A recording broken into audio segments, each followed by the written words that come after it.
All right, good morning, everybody. I'm Sheriff Rick Staley, and thank you for joining us on this virtual domestic violence summit. Just so everybody knows, we are recording this on Zoom so that we can post it to our social media accounts so the public can hear the update. As you know, this month is Domestic Violence Awareness Month. And normally we would meet in person together as a group, but with COVID-19, we decided that a virtual option would be better suited this year, as we want to keep the momentum going despite the pandemic and tackling this problem in our community. As many of you know, the first Domestic Violence Summit was in June of 2017, when I asked members of our agency, along with the public and community partners, to focus on developing a multidisciplined community response to reduce domestic violence in Flagler County. And progress begins when people work together to tackle a serious social problem. I'm very proud of our community for bringing together 55 community partners 3 years ago to form our first ever domestic violence task force in Flagler County. This team utilized leaders from social services, mental health, medical services, education, faith-based services, and criminal justice for a comprehensive analysis and understanding of the domestic violence problem in our community. The summit produced a report of issues and recommendations 3 years ago in October 2017. And we've made together a lot of progress in that time. And domestic violence events are down 12%, even during a pandemic that is keeping more and more people at home. Victims now know that they have a community-wide system in place that puts their protection first. And you may recall that initially during the pandemic, the cases of domestic violence actually went up, but now that we've kind of opened back up the community, they have decreased. We will continue with your support to meet regularly and analyze results of our new system-wide approach to ensure that we are continuing to do all we can to combat this problem in Flagler County. So let's look at where we are today and hear updates from our community partners. And I'm going to ask Commander Jen Taylor of our Investigative Services Division to go over some background statistics and bring you up to date. So Commander Taylor.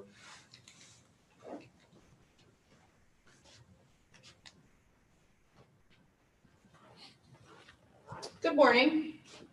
As the sheriff said, my name is Commander Taylor. We have a few other people here that I would just like to take the time to introduce. Right here, Nikki, if you could raise your hand, that's Nikki North. She is our domestic violence analyst. Next to her is Detective Fiona Eberl. She's our domestic violence detective and the only one that we have on our unit that does all our domestic work. We have Mary Denardi and Nicole Farmer in the background, and they are our victim advocates. So the sheriff has already covered the first couple slides here and gone over that information. And so I'd like to move on to, since the Florida Coalition Against Domestic Violence Grant, that started in January of 2018. And with the domestic violence detective and analyst, these are some of the things that we've been able to accomplish. First, I'd like to show you a short video that is moving that just kind of lets everybody know that they can't escape domestic violence.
Okay, so just to update everybody also, since our last meeting, the Florida legislation has shifted its responsibilities and duties that are currently required of the Florida Coalition Against Domestic Violence.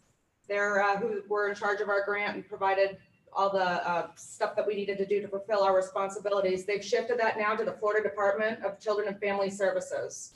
These responsibilities include implementing, administering, evaluating all domestic violence services provided by the Florida 42 state certified domestic violence shelters. And just to remind everybody, the Family Life Center is a certified domestic violence shelter, and we are proud of that. The next segment here, this is just going to be a brief little snippet. Then the news channel 2 came in just to come in and kind of see how our domestic violence analyst and detective work together, so you can kind of see their daily activities.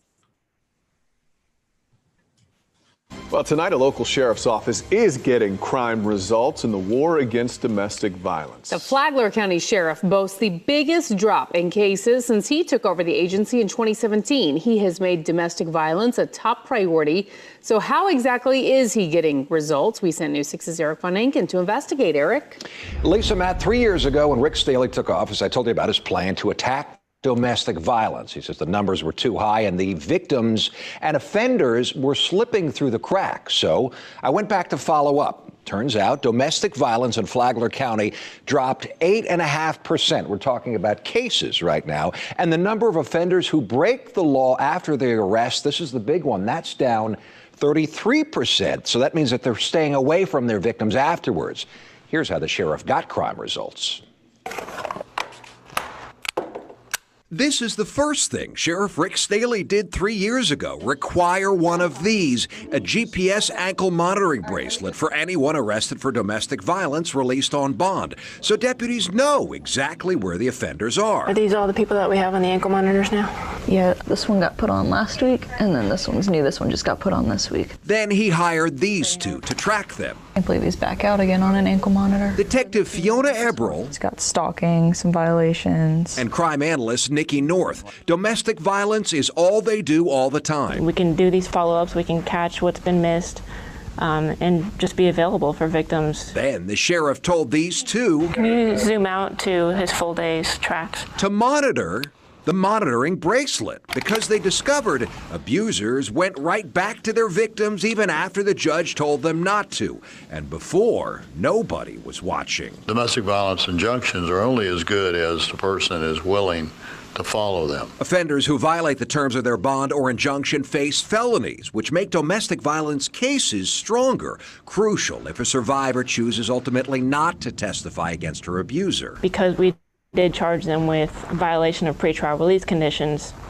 we have enough evidence to go against them on that. But Detective Eberl, with her therapy dog everywhere she goes, says the most important thing she and her crime analysts do is give courage to survivors who are scared and help rescue those who are trapped. A victim came in to get an injunction, and she was nervous about the process, and she was getting ready to go through the injunction hearing and was ready to walk out. In fact, she actually did walk out of the courtroom. So I kind of went back there, found her, encouraged her to come back in, and she ended up going through with the process and got a permanent injunction against the perpetrator. And that is getting results. The ladies also spent a good bit of time listening to calls made from the jail. First, to hear if the abusers are actually harassing their victims, which is a felony, and also because abusers occasionally confess and apologize, they say, which also helps build their cases against them. No one did any of that before either. Matt, Lisa.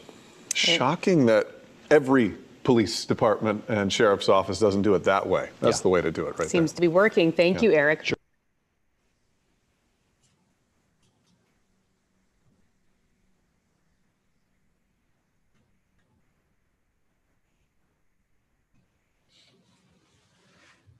Okay, so now we're just going to go over a few statistics since 2018, just to bring you up to speed on now.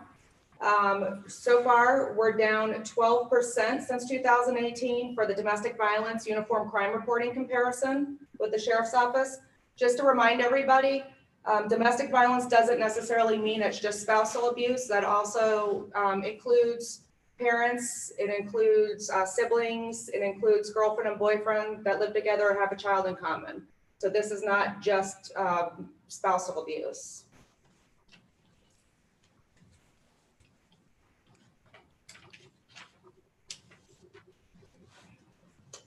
The next slide here, overall spousal offenses, they're down 25% since 2018. This is what Detective Ebrel is here for. This is what she specializes in. She does intimate abuse between partners. So these are the cases she follows up on and is assigned to on a daily basis.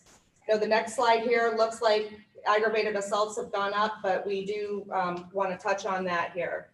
It shows that it has increased 18% since 2019. Again, this is not just spousal abuse. This involves brothers, sisters, parents against their children and child abuse. This ultimately, we believe too, has a lot to do with COVID. A lot of people lost their jobs. There's a lot of people that spend a lot more time at home with each other that aren't used to that. So we do attribute some of these statistics to have gone up because of COVID.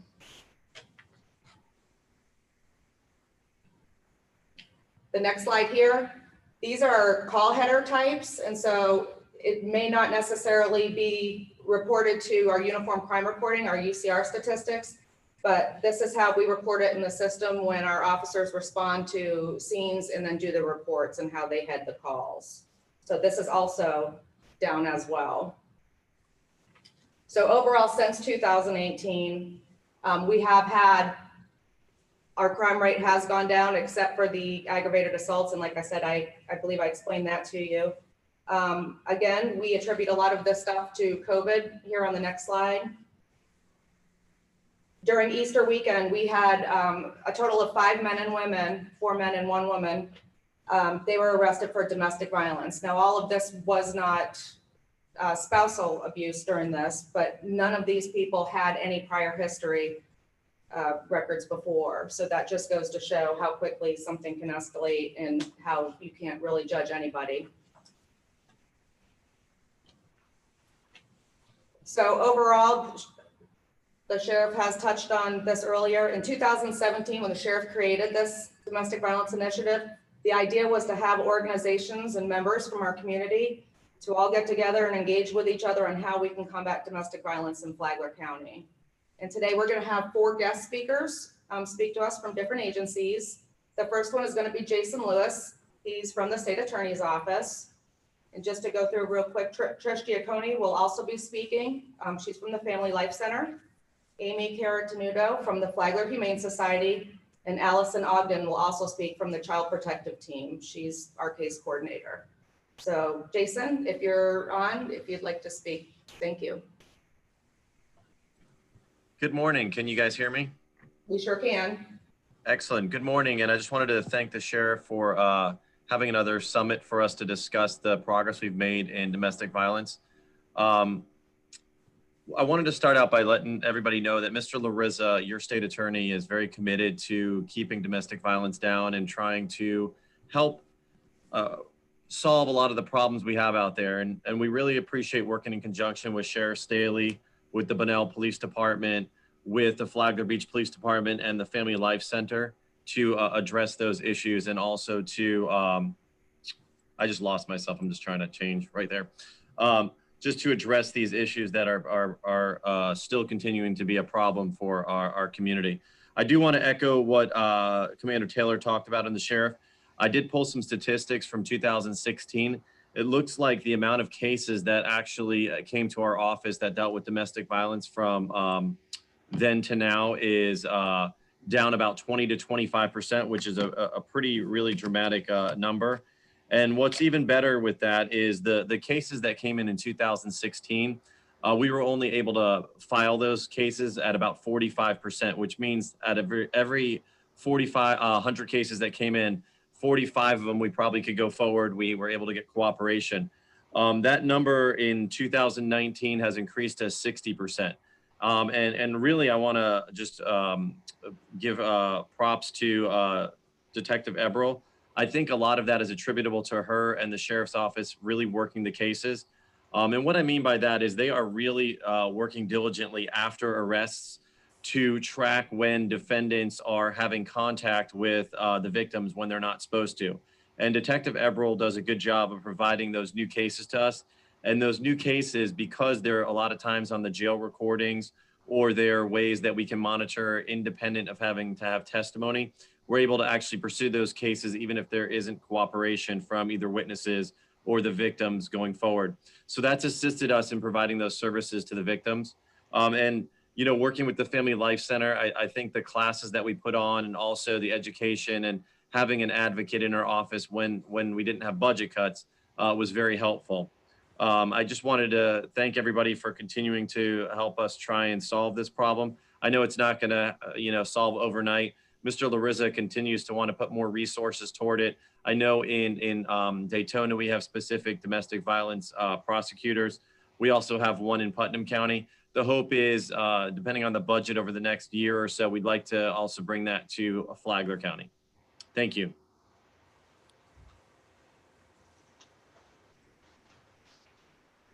Does anybody have any questions for Jason before we get started with Trish? No? Okay. Next is going to be Trish from the Family Life Center. She's the Chief Executive Officer there, and she has a couple exciting announcements to make. Good morning, and thank you all for participating in the DV Summit. And I appreciate the Sheriff for putting it on and making sure that we don't forget about the victims in this community and the importance of holding perpetrators accountable. I have a couple of updates, but first I want to start with, I was recently reading something from actually Mr. Larissa himself, who identified that 1 in 4 murders in our circuit are related to domestic violence. And it just reminds us how close to home domestic violence is, where our sister community just north of us, there was a young woman murdered by her abuser right in front of her home, stabbed to death. And so we do not take domestic violence lightly because we know how quickly things can turn. And so I wanted to share with all of you that over the last year, the Family Life Center has continued operation even through the COVID pandemic. I'm very happy to say that none of our residents experienced the COVID-19 issue. I mean, we did make some changes, unfortunately, because of social distancing, which reduces the amount of individuals we can have in our emergency shelter. But we are still operational and still do have folks that reside with us. But overall, we served 152 residents in our little itty bitty, less than 3,000 square foot house during this past year. We also answered about 575 hotline calls. And those calls are from individuals who are seeking guidance in not necessarily raising to the level of contacting law enforcement, but really in a place of needing support and education and perhaps some resources and referrals. And so our team overall has really strived to be supportive. And so with doing that, we've provided over 5,800 hours of crisis counseling, both in person, online, and on the phone. And so I just want to also share that due to the pandemic, it kind of pushed us out of our comfort zone a little with technology. And so we now have the ability to answer helpline calls via text.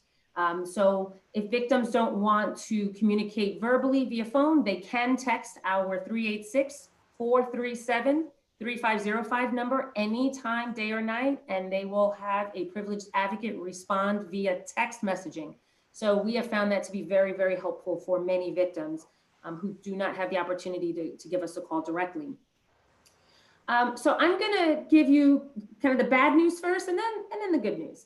The bad news is we were notified just within the last couple of weeks that the Family Life Center is getting a budget reduction based on one of our state grants of $185,000, which is a significant amount of money for us. It represents about 14% of our budget, and it became effective October 1. I think we were notified the end of September. We might have actually been given the number after October 1. And so we have been a little stressed out, to say the least, in looking at where do we make these budget cuts. At this point, I have promised our staff that we will keep our team together at least until January. And then we will continue looking at what that budget cut means. So I'm really hoping that over the next few months, our little agency can raise some significant dollars. So that's the bad news. The good news is that we had applied for a national grant last fiscal year and were awarded funds to put an on-site kennel so that victims can now come to the shelter with their animal. And I have to say, and I saw Amy clapping, I want to thank the Flagler Humane Society, Amy Caratunuto, for partnering with the Family Life Center to help us get the grant. I also would like to mention that East Coast Animal Hospital, Dr. Michael Tajmir, was a big part of that as well. We were required to have a veterinarian participate. And so we were awarded those funds. We have begun ordering the materials, and we hope to begin the actual building process within the next few weeks. We're aiming for a soft opening, maybe by the end of the year, with an official opening in January. And so we need women power and manpower. So if you're interested in volunteering in an outdoor work day, please give us a call. We don't have that set up yet, simply because we're waiting on items to be delivered. But we do have a running list going so that we can get that up and operational. We will be able to handle domestic animals, dogs and cats, and what we call little furries. So rabbits and bunnies and things like that. It will be two separate areas, one for the dogs and then a smaller kind of enclosed air-conditioned area for the furries. We were very thoughtful about the heat here in Florida. So we do have things like misters and fans, and we want to make sure that everything is appropriate for our animals while they're staying with us. So we are super excited about being able to offer that to our survivors so that they do not have to worry about leaving their pets behind or remaining in an abusive relationship because they're afraid of what could happen to their animals. So very, very excited about that. With that said, in addition to the volunteer hours that we need, please, again, I really would like to say that, every single dollar counts. And so if you can, if you can help support us in that way, that would be very, very helpful. The Family Life Center is hosting our very first candlelight vigil, again, in memoriam of victims who have lost their life. And that is going to be Friday evening, October 23rd at 7 p.m. at the Palm Coast Town Center. We welcome the community to come and join us. We will have some candles available. They will be, they are the LED candles, so there won't be a fire hazard. We will practice social distancing, and we will have some masks available for those of you that forget yours. We will also have an awareness walk, very grassroots awareness walk on Saturday morning, October 24th. We're hoping to kick that off at 9 a.m. We're meeting behind the Dunkin' Donuts on State Road 100. So again, you're welcome to come, and it's just an awareness walk. We just want people to know that Family Life Center is here and we are committed to supporting victims in our community. With that said, I also would like to share that with the advent of the state coalition in the process of being dissolved, I am part of the board of directors for the new state coalition.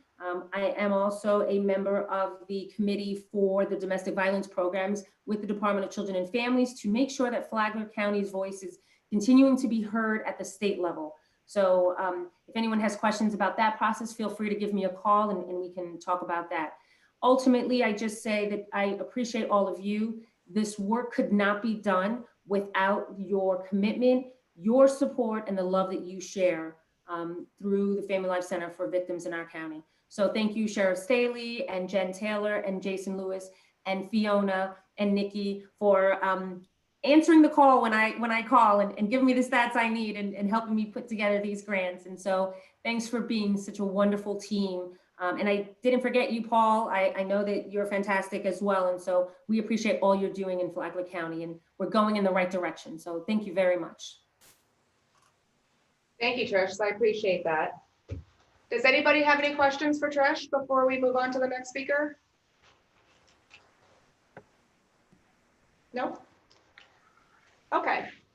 So next we have Amy Caratanudo. She's the executive director with the Flagler Humane Society. She's going to talk to us today about animal abuse and some things that in society and as a community that we could look just to see if we recognize any signs.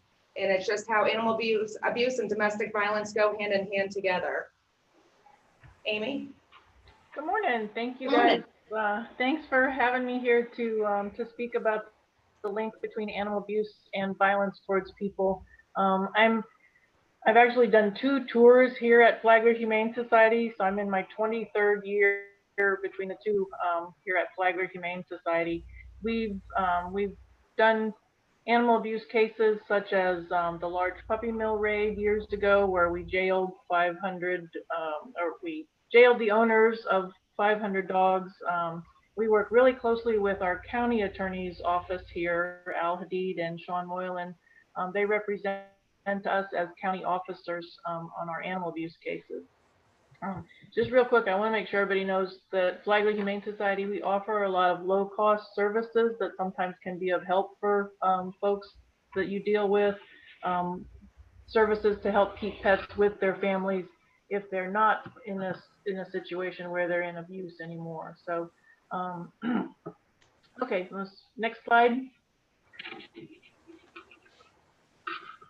So when animals are abused, people are at risk. When people are abused, animals are at risk. It's just very, very intertwined. Next slide. So in the United States, animal protection laws actually precede laws to protect children by 9 years. Henry Berg founded the American Society for the Prevention of Cruelty to Animals in 1866 after witnessing carriage horses being abused. Then in 1874, Berg and the ASPCA were instrumental in the rescue of Mary Ellen Wilson, an abused 9-year-old girl who, according to stories, her case was the first child abuse case to be prosecuted in the United States, and it was done so under the animal cruelty law. Next slide. So why do people abuse animals? Pretty much for the same reasons that they abuse children. Perhaps they just don't know better. Perhaps they have unrelated issues that they just can't cope with, and they take their frustrations out on someone who can't fight back. Perhaps they were brought up with abuse and that's all they know. Abusing a pet may, to some minds, feel justified. Most of you all have probably heard of the puppy in Ponce Inlet that was beaten to death. The owner claimed that he was punishing the dog for defecating on the floor, and in his mind that punishment was justified.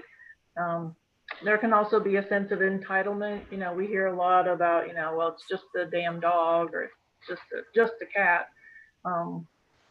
And lastly, like religious or cultural acceptance for animal abuse, which in my humble opinion shouldn't be protected by our laws.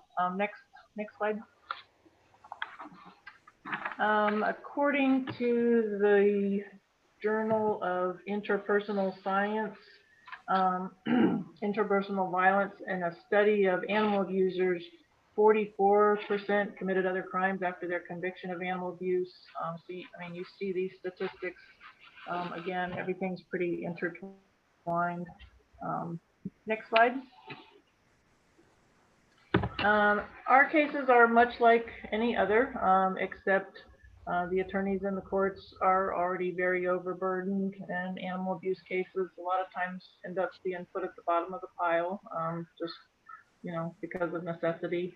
Our crime scenes a lot of times may not be documented, often because there can be the doubt doubt that there even is a crime. Animals get hit by cars, pets get attacked and killed by wild animals. So the animals' bodies may be disposed of, buried before we even get a phone call. And of course, in our case, the victim can never voice what happened to them. Next slide. This is just a small sampling of some of the notorious school shooters and serial killers who were first known for their crimes of killing animals. I studied serial killers way back and, for a college paper, and the common denominator was that they had a penchant for watching animals suffer. Next slide. In a lot of cases, we can be the first ones called out to domestic abuse situation. The family pet with the signs of injury might get loose and run down the street. Neighbors may be less intimidated by calling about a loose dog than they are calling DCF, thinking that children may be taken away from their pets. So sometimes we're the first ones that get a phone call. Next slide. And then animals are oftentimes the first ones to be abused. If the offender gets away with it, the abuse may escalate to children or other vulnerable household members.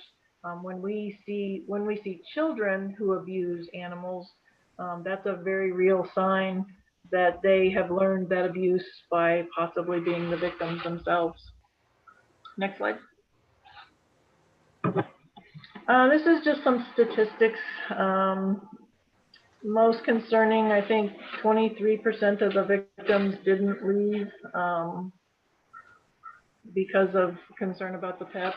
So what Trish just mentioned may definitely, hopefully those numbers are going to go down now, right? Because they'll be able to take their pets with them more often than not. So next slide. Just more statistics on this. We're all understanding a little bit more about the link between abuse to animals and a propensity for violence in other forms. We always want to make sure that we consider the pets. Next slide. And I mean, I'm sure you all know this, abusers hurt pets to intimidate or to punish their spouse or the kids. They may kill the dog to show the kid what could happen to them. Next slide. Animals can definitely get caught up in the mix of family turmoil. Most often the abuse is from an adult male figure, but about a third of the time the abuse is from the children themselves. And not surprisingly, an abused animal is more likely to bite. Dogs bite much more out of fear than aggression. So as you see by the slide, animal bite rate was 11 times greater in abusive situations. Next slide. When it comes to the elderly, this can have many different routes. There's sometimes neglect that's really just no fault of the owner. We see a lot of old folks who have just lost the physical or mental ability to care for their pets. Then there's also, in cases involving the elderly, sometimes it's caregivers that are abusive to the pets. It can be anything from, for financial exploitation, and it can also just be simply based on the frustration of caregiving. They get tired of caring for the person, and then the animal gets neglected as a result. Next slide. I'm super excited about the passage of this law in Florida. Some of us from the shelter actually went up to Tallahassee to meet with lawmakers about this. And, it was always possible to include pets in restraining orders, but too many people didn't realize it. So now they know. Next slide. Our officers pretty much see 4 categories of animal abuse. We see most of the time we just see basic neglect. It's but also, we see other as well. And it's important to point out that dog fighters a lot of times will use kids to recruit viewers and gamblers to their dog fighting events. The picture there is Officer Dawn Morton, our lead officer. Hopefully some of y'all know her. Next slide. And I'm not even sure who all's on this today, but for different social services workers and law enforcement, you may be called out to a house for a people issue, and you may see something like this. And if you do, please contact Animal Services. Flagler Humane Society oversees City of Flagler Beach, City of Bunnell, and unincorporated Flagler County. The City of Palm Coast has their own officers. But, a chained dog is not only the victim of solitary confinement, but they usually are neglected on a wide range of areas as well, such as lack of water, improper shelter, sporadic feedings. Dogs kept on chains are 3 times more likely to bite than dogs that are not chained. So, you can often be looking, if you see a dog on a chain, you're often looking at a public safety issue as well. Next slide. And, you may notice a pet who's lacking proper veterinary care. Please contact us for that. For first offenders, usually we will offer assistance and help and education rather than confiscation and prosecution, depending on how, if we think that the pet owner will cooperate. Next slide. People that have numerous cats, we see a lot of upper respiratory infections. Cats are a lot of times seen as second-class citizens, so they don't always receive the same kind of veterinary attention that dogs do. So please call us if you see anything like this. And also breeding, we see people who just, they can't afford to have their one pet, yet they let their animals breed. We have low-cost spay-neuter programs here at the Humane Society, so please spread the word on that. We'd rather help them rather than have them have litter after litter and get in over their heads. Next. You may be familiar with the phenomenon of hoarding. We see people that hoard newspapers and cups and ketchup packets, and and we deal with a lot of animal hoarding.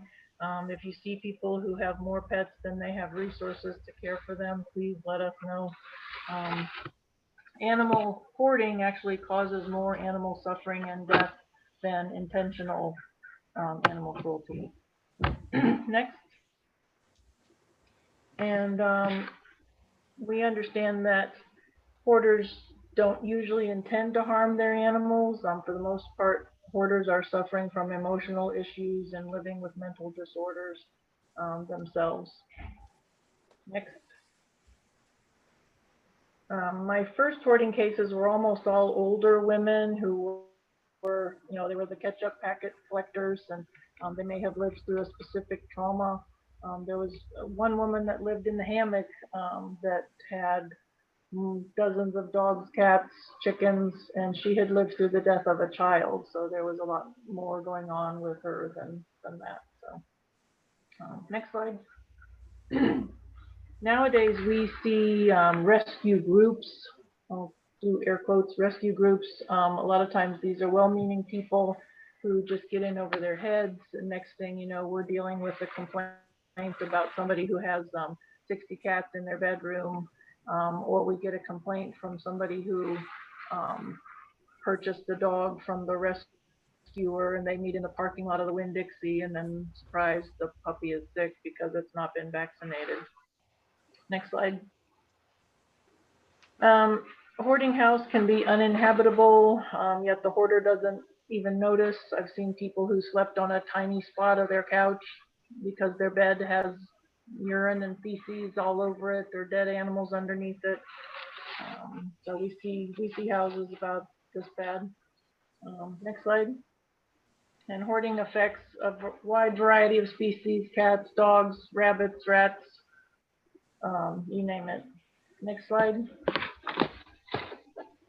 And like I said, we work closely with our Flagler county attorney's office.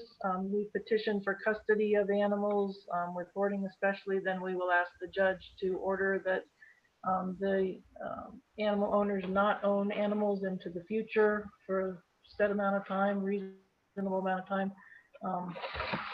And if they are allowed to have pets, that it's with restrictions and with inspections. So, next. And you know, what can we do? I super appreciate that you invited me to talk with y'all today, so that, you know, we can be reminded that animal abuse is a human welfare issue as well. You know, we just definitely need to always make sure we report suspicious findings to each other. Our officers already report any concerns to DCF. And we need to make sure that we're always the voice of the voiceless. Next. And this kind of goes to what Trish mentioned. More and more domestic violence shelters are allowing pets to be housed with, or at least on the same property as their families. You know, pets offer great comfort and unconditional love and can help victims get through a very difficult time. And next. And I just got to end with some happy pictures. So thank you, guys. Thank you, Amy.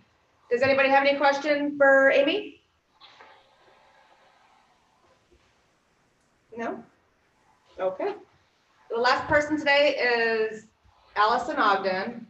She works with us. She comes up here a couple days a week. She is with the Child Protective Team. She does all our forensic interviews up here, and she's going to just talk to us about child abuse today and domestic violence and signs of it when it relates to that. I have Christine Gromovitz with me too, so I'm gonna let her introduce herself and kind of. I'm sorry. That's okay. Okay. So yeah, my name's Christine. I'm a nurse practitioner here with the with CPT. I've been here for about 2 months as a nurse practitioner, but I've been here since 2018 as a nurse. So today we're just going to kind of talk about our roles here at the Child Protection Team, which involve child abuse and neglect. And I'm Allison Ogden. Like Jen said, I'm a case coordinator with the Child Protection Team. I assess and coordinate services when there's allegations of abuse and neglect. When I'm talking to the kids, I also get information about family violence in the home and refer to the agencies that could probably assist them. Next slide. So types of the cases appropriate for our services: physical abuse, sexual abuse, malnutrition, obesity and failure to thrive, medical neglect, physical or emotional, child death as a result of abuse and the abuse of siblings, children at high risk for abuse and neglect, witness to a crime. We often interview the kids when there's been a homicide or the parent or caregiver has passed away, and developmentally delayed adults. So here you could see, this is pretty much the most graphic picture that we have throughout the whole presentation, but we're going to start talking about child physical abuse first. And as you can see here, this child has numerous patterned injuries. You can see multiple loop marks all over the child's torso and extremities, which are likely caused by some sort of belt or cord that has been in a looped fashion before it was stricken on the body.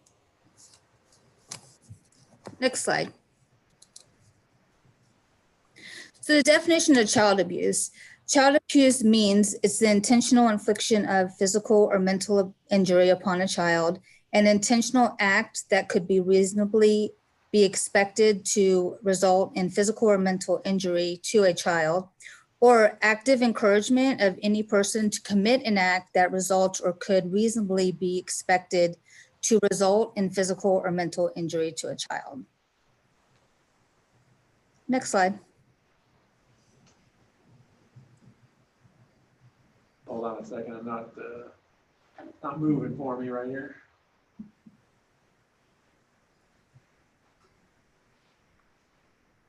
And there's another picture of a belt loop on that little boy's back. The definition, willful or threatened act that results in any physical or mental or sexual abuse, injury or harm that causes or is likely to cause a child's physical, mental, or emotional health to be significantly impaired. Abuse of a child includes acts or omissions. Corporal discipline for discipline does not itself constitute abuse. It's when it does and it does not result in harm. Next one. The definition of neglect: a child who is deprived or is allowed to be deprived of food, clothing, shelter, or medical treatment. A child is permitted to live in environment which is deprivation or the environment causes that child's physical, mental, or emotional health to be significantly impaired. Next slide. The scope of abuse. Child abuse is a worldwide problem. Combined incidence is estimated at 12 per 1,000 children. Neglect is by far the most common form of child abuse. Physical abuse, 2 per 1,000 children. Sex abuse, 1 per 1,000 children. And psychological, 1 per 1,000 children. Children under the age of 4 are most likely to die from child abuse or child neglect. Next slide. Some risk factors for victimization: children being pre-verbal, having a past history of abuse, having a learning disability and general delays, being adopted or in foster care, having medical needs regarding chronic conditions or low community visibility, homeschooled, not enrolled in daycare.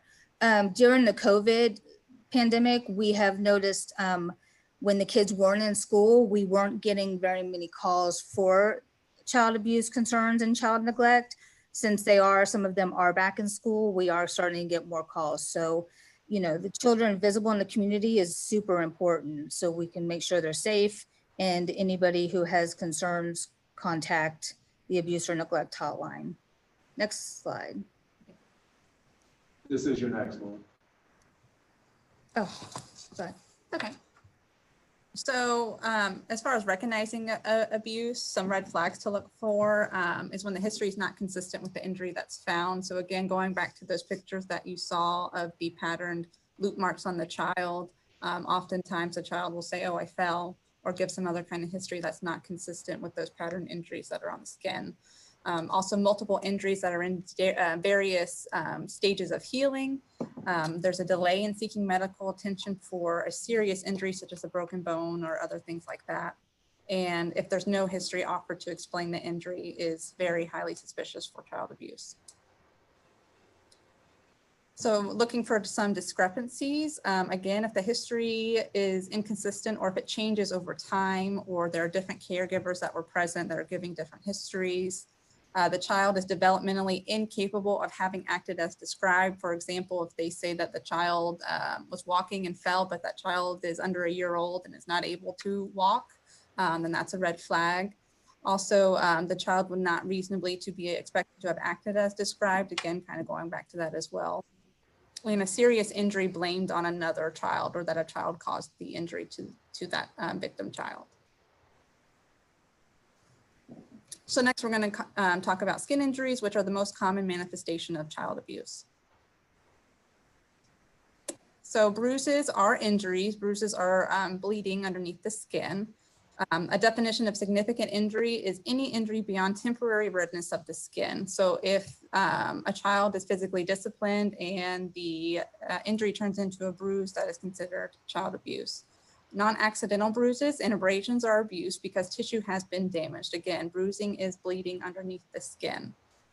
One practical criterion often used is that any inflicted injury that lasts more than 24 hours constitutes significant injury or physical abuse. And here's just an example of a patterned injury, a hand slap to the face. So just that high force velocity hit to the side of the face causes those blood vessels in between the fingers to burst, which is why you see the outline of those 3 fingers. And here are some other pattern injuries. As you can see on the top left, there's the belt buckle, so the metal portion of the belt, or next to it is the belt itself, so actually like the leather portion of the belt. The pictures that you saw in the beginning of this presentation were just as that looped cord there as well. Coat hanger, which has a distinct shape as well. Paddles, a hairbrush, which you can see like a bunch of tiny little dots is what they look like from the bristles coming in contact with the skin. Hand or knuckles, and frequently look like little circles that are next to each other just from the knuckles being pressed into the skin. Next slide, please. Some other patterned injuries. You can see bite marks on the child's leg in the bottom second picture there. Again, there's some cord and loop marks on the child's buttocks. Hand slap to the face again, very patterned, significant injuries. And for the bite marks, we typically will measure the inner canine distance from the bruising, and that will give us a really good idea of whether the bite mark is from a child or an adult. So for choking, it's important for us to pay special attention, especially in the physical exam. We look for petechiae, which is just they look like little pinpoint bruises that are really surround the entire orbital area. And that's typically from when breathing is impaired from a child being choked. It causes a lack of oxygen, and that lack of oxygen just causes those tiny little blood vessels to burst. Also behind the ears, if a child is hit on their ear, typically that high velocity will also cause those blood vessels to burst behind the ear. Swelling to the face or the eyes, it may be subtle, but if you notice some asymmetry from one side to the other, that's something to note. Scleral hemorrhages, which is just that conjunctival hemorrhage, the little blood blister that you see on the eye. There may not be noticeable bruising to the injury or neck. Again, with choking, the more significant things you want to look out for are those petechiae and swelling to the face or the eyes. It's important to gather history from the child, such as whether or not their breathing was impaired, they lost consciousness, or they've had symptoms since it has occurred, such as coughing or other breathing issues. So bruises in infants and toddlers. So there's a saying that those who don't cruise rarely bruise. So there was a prospective study found that bruises in 203 out of 973 healthy infants and toddlers showed that 0.6% of those infants less than 6 months old had any bruising. So in toddlers, the most common sites of bruising were shins, knees, upper legs, and forehead. So they're walking around, they're bumping into things, they can be a little more clumsy. So those are the more expected sites to see some bruising. Bruising on the face and the trunk were more rare in this age group, and none were found on the hands or buttocks at any age. So there's a clinical decision rule that has been made. It's called the 10-4 rule. So any bruising to the torso, ears, or neck on a child who is 4 years old or younger is highly specific for child abuse. And the torso includes the chest, abdomen, back, buttocks, hip, and GU area. So just their private areas.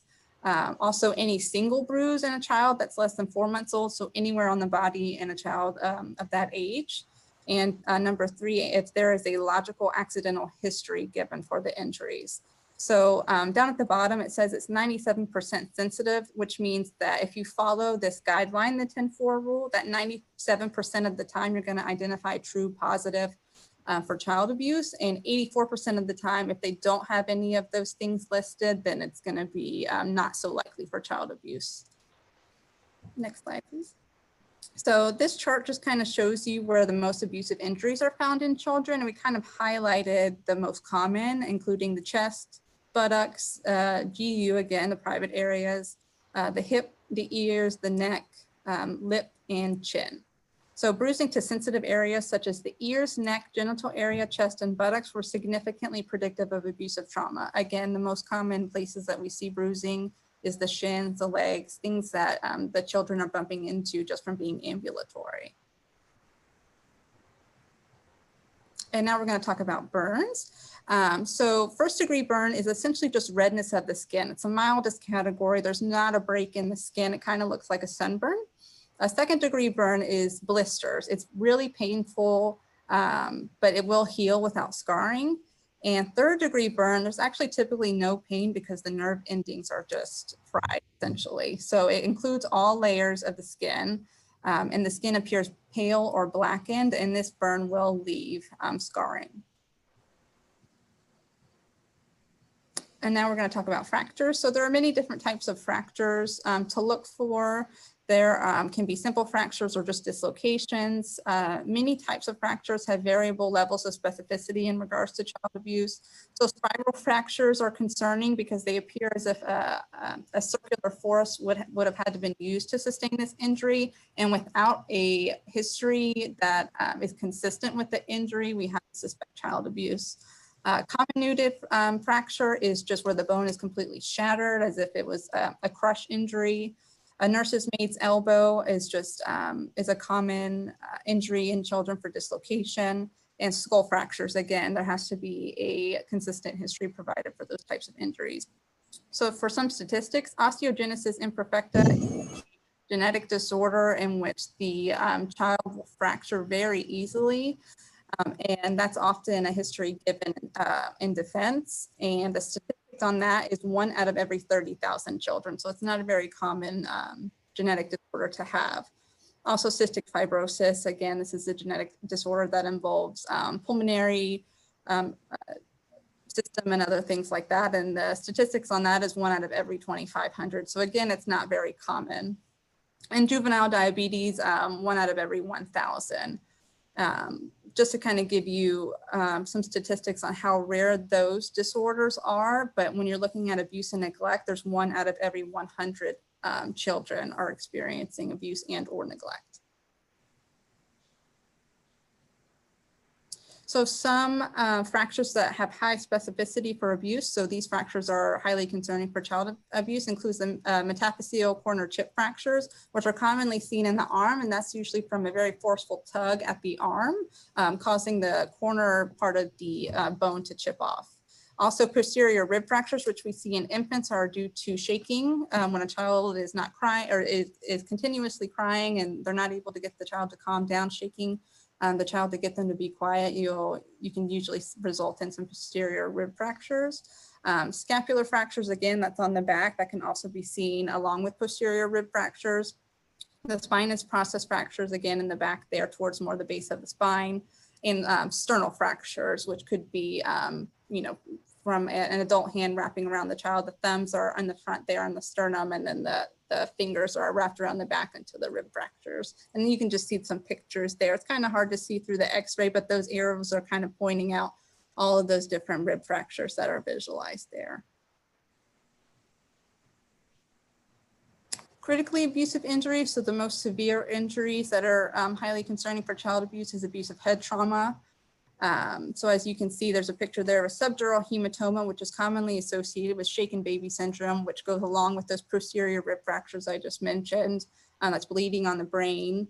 Also a skull fracture, which again, if there's not a history provided for that injury, is concerning, along with these other findings. Now, if each of these injuries have a history that is consistent, then we're not so much concerned, as whereas all of these injuries together, subdural hematoma, posterior rib fractures, and retinal hemorrhage, which you can see on the left there, that's a picture of an eye with hemorrhaging in the eye, in the back of the eye. All of those injuries together are highly concerning for shaken baby syndrome and child abuse. So now we're going to talk about failure to thrive. So malnutrition can affect every body system, and it has long-term consequences for developing children, which includes damage to skin, the eyes and vision, the mouth, the teeth, their eating habits, head and neck, and heart and peripheral vasculature, so just the veins and the arteries within the body. Abdomen, neurologic system, their musculoskeletal system, their reproductive system, and especially intellectual and developmental milestones. All right, so these charts are kind of covering up a bit of this slide, but essentially failure to thrive is when the weight for height is either greater than 2 standard deviations below the mean, which is a lot of words, and it's kind of a fancier way of saying the weight for height is below the 5th percentile. So when we're calculating the BMI, if they're below the 5th percentile, say they're 3%, then what that means is 97% of the children that are their age their weight for height is greater than theirs.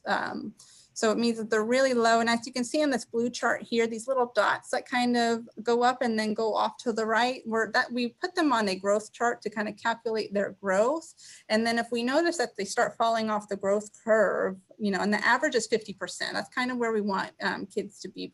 Anywhere between the 5th and 95th percentile is okay. But if we notice that they start falling off the curve, especially below the 5th percentile, we start getting concerned that they're not getting enough caloric intake. Oh, and I guess that was it. Anybody have any questions about anything? Thank you, ladies. I appreciate that. No problem. Okay, well, that concludes this. I'm going to invite the sheriff back up here to make some closing remarks. So I'd like to thank everybody for participating. It's a little different doing it by Zoom. You don't get quite the interaction in person. Hopefully in 2021, we can get back to in-person meetings. Trish mentioned about the Florida Coalition Against Domestic Violence and the challenges that the state has had in changing direction. I'm glad to hear that Trish is on the board of the new group. But I want to just mention that in this fiscal year, anticipating the challenges that the state had with their former provider, that we anticipated the grant not being renewed for our dedicated domestic violence detective and analysts. So I was able to work with the county commission and fund those positions in the sheriff's budget outside of the grant funding. So you guys get to keep your jobs in there. But I just want to let everybody know that. So before we sign off, I don't know if we have media on or not. I know they were invited. Does anybody have any questions?